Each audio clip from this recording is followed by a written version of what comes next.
सांगलीकरांसाठी प्रजासत्ताक दिनाच्या दिवशी मोठा धक्का बसलाय। मोबाईलचे 100 रुपयांचे स्क्रीन गार्ड 50 रुपयांना देत नसल्याच्या कारणातून झालेल्या वादात चौघा अल्पवयीन मुलांनी परप्रांतीय कामगाराची निर्घृणपणे हत्या केली आहे।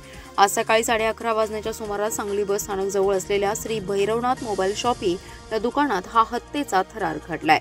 30 वर्षीय विपुल अमृतपुरी गोस्वामी असं खून झालेल्या तरुणाचं नाव आहे। तर या हल्ल्यात स्वरूपपुरी गोस्वामी हा किरकोळ जखमी झालाय।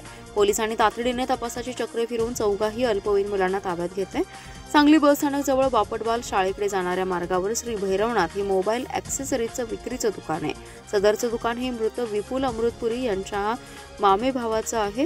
विपुल मूळचा राजस्थानचा असून या दुकानात तो काम करत होता। आज सकाळी 11 वाजण्याच्या सुमारास चौघे अल्पवयीन या दुकानात आले, तेव्हा विपुल आणि जखमी स्वरूप हे दोघेजण दुकानात होते। यावेळी संशयितांनी 100 रुपयांचं स्क्रीन गार्ड 50 रुपयांना मागितलं। यावेळी विपुल यांनी 50 रुपयांना स्क्रीन गार्ड मिळत नाही असं सांगितलं। यावरून त्यांच्यात वाद सुरू झाला। हा वाद इतका टोकाला गेला की चौघा अल्पवयीन मुलांनी त्यांच्याजवळ असलेल्या चाकू आणि कोयत्याने विपुल यांच्या तोंडावर, छातीवर आणि पाठीवर वार केला। यामध्ये आलेला स्वरूप याच्यावरही हल्ला केला। भयभीत झालेला स्वरूप यांनी दुकानातून पळ काढला। घटनेची माहिती मिळताच पोलीस अधीक्षक संदीप घुगे, अपर अधीक्षक ऋतू खोकर, उपविभागीय अधिकारी विमला एम यांनी घटनास्थळी भेट देत पाहणी केली। अधिकारी विमला एम यांनी घटनास्थळी भेट देत पाहणी करून सांगली शहर पोलिसांनी तातडीने तपासाची चक्रे फिरवली। अवघ्या काही तासातच हल्लेखोरांना ताब्यात घेतलं। रहदारीच्या ठिकाणी खुनाची घटना घडल्याने खळबळ उडाली। दरम्यान घटनास्थळी बघ्यांची मोठी गर्दी झाली होती।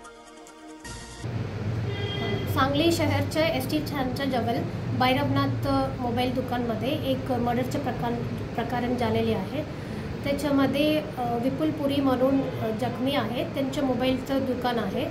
4 आरोपी आले होते एक टेम्पर ग्लास आणण्यासाठी। त्याच्यामध्ये त्यांचे वाद झाला आणि आरोपीने जखमीला मारले आणि त्यांचं मयत झालेले आहे। आतापर्यंत आम्ही गोपनीय माहिती घेऊन 3 आरोपींच्या ताब्यात घेतली। अजून एकांच्या आयडेंटिफाय झालेली आहे। त्याच्यामध्ये अजून पुढे आम्ही तपास करणार आहे।